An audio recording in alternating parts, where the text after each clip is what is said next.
నేను రాలేదే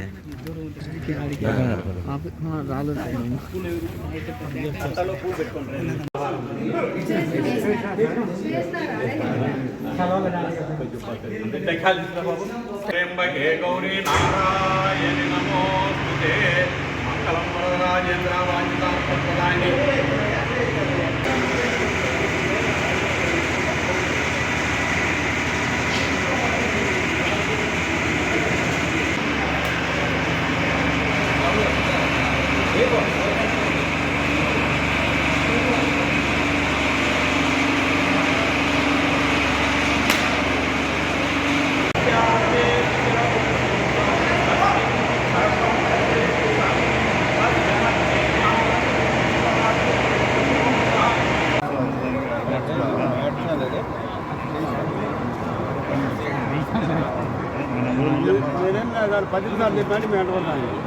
అందరికీ నమస్కారం. తర్వాత మొన్న ఎంపీ అవినాష్ రెడ్డి గారు లింగాల మండలం అంటే చిన్నగూడాలకు వచ్చి ఏదో అసలు మాకేదో తీరిక లేనట్టు, తర్వాత మేము దీని గురించే పట్టించుకున్నట్లు ఏదేదో మాట్లాడిపోవడం కూడా జరిగింది.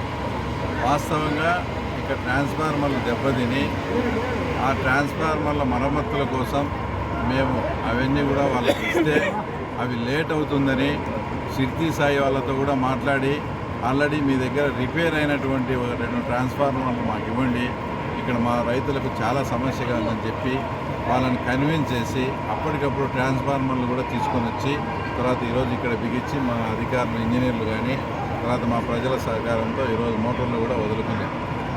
ఇంత మాత్రానికే ఏదో అసలు పట్టించుకున్నట్లు ఏదో వీళ్ళకి జూదాలు ఆడుతానే సరిపోయిందని మాట్లాడతాడు.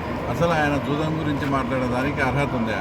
ఈ పక్కన అంబకపల్లె బాబును పెట్టుకొని ఈ పక్కన మా రమేష్ కన్నపాపలను పెట్టుకొని జూదం గురించి మాట్లాడతారు. వాళ్ళు 24 గంటలు ఒకరు జూదం ఆడిస్తారు, ఒకరు జూదం ఆడతారు. ఆయన పరిస్థితి అట్లుంటుంది. పక్కన వాళ్ళిద్దరిని పెట్టుకొని జూదం గురించి మా గురించి మాట్లాడతారు. కాబట్టి ఏదైనా వాస్తవాలు తెలుసుకొని ఒక్కసారి 10 ఏళ్ళు మీరు ముఖ్యమంత్రిగా పనిచేశారు, ఒక్కసారి చక్రాయపేట కానీ తర్వాత పులివెందుల మున్సిపాలిటీలో ఉండే బాగ్రాపురం వాళ్ళ ఏరియాలకు పోయి చూడు. 10 ఏళ్ళు ముఖ్యమంత్రిగా పనిచేసి కూడా తాగునీటి కోసం ఈరోజు ప్రజలు అల్లాడుతున్నారంటే మీరు ఏ రకంగా పరిపాలన చేశారో ఒకసారి అర్థం చేసుకోండి. ఇక్కడ ఉండే ప్రజలు కూడా ఇలాంటి నాయకులను మేము 30 ఏళ్ళ నుంచి 40 ఏళ్ళ నుంచి ఎన్నుకునేది.